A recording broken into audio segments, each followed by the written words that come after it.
देखो लिखा है यदि किसी वस्तु को 200% लाभ पर बेचा जाता है तो क्रय मूल्य अथवा विक्रय मूल्य का अनुपात ज्ञात करें, ये लिखा हुआ है। तो भाई पहले बात परसेंट को जो है हम लोग क्या करेंगे, फ्रैक्शन निकाल लेंगे इसका। 200% मतलब क्या होता है, 200 गुणे 1/100, यही होगा ना। बोलो, डबल जीरो डबल जीरो क्या हो जाएगा, कट जाएगा। कितना आ गया, 2/1 आएगा, नहीं आएगा। इसका मतलब क्या हुआ कि सीपी कितना होगा, 1 होगा, और प्रॉफिट कितना हो गया, 2 हो गया। प्रॉफिट कितना होगा, यानी कि बोल सकते हैं इसको क्रय मूल्य, इसके क्या बोल सकते हैं हम लोग, लाभ। ने बोला लाभ हुआ ना, देखो 200% का लाभ हुआ है, तो बताओ ये लाभ ही तो हुआ ना। बताइए था ये कितने, 1 रुपए खरीद कर 2 रुपए का लाभ कमाया है। तो बताओ 1 रुपए की कीमत की वस्तु थी, और 2 रुपए में क्या हो गया, लाभ। तो उसे कितने रुपए बेचा होगा जो 2 रुपए का लाभ हो जाए, बोलिए। 1 रुपए की वस्तु की कीमत थी, उसे 2 रुपए का लाभ मिला, तो वह कितने रुपए में बेचा जाए उसको कि उसका विक्रय मूल्य कितना होगा, बताइए। अनुमान भाई, विक्रय मूल्य चाहे सी बात हो, उसी में क्रय मूल्य भी हो, उसी में लाभ भी होना चाहिए। 2 रुपए का लाभ भी कमाना है और उसको कीमत 1 रुपए दिखाना भी है, तब कितनी हो जाए क्रय मूल्य उसका, विक्रय मूल्य। तो विक्रय मूल्य जो है उसका विक्रय मूल्य कितना हो जाएगा, 2 3 रुपए में बेचेगा, बताओ तभी तो उसको 2 रुपए का लाभ होगा।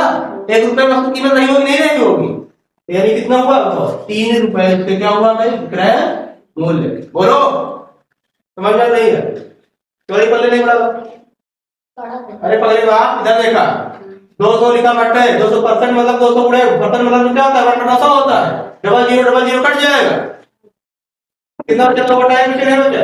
लाभ कितना, 2 रुपए का बोला है, 2%, 200% लाभ का, तो 200 रुपए क्या हुआ इसका, लाभ हो गया। क्रय मूल्य कितना हुआ, 1 रुपए हुआ।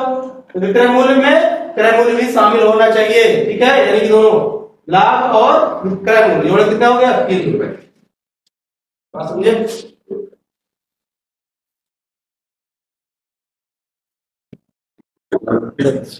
तो क्रय मूल्य और विक्रय मूल्य का अनुपात तुमने पूछा है भाई, क्या हो जाएगा, क्रय मूल्य अनुपात विक्रय मूल्य। बोलिए भाई, तो क्रय मूल्य कितना आया है, 1 था, अब विक्रय मूल्य कितना निकाले होगी, 3 रुपए। तो अनुपात कितना आएगा, 1/3। देखने में छोटी सवाल है लेकिन थोड़ा सा लॉजिक है इसमें, बस समझ में नहीं।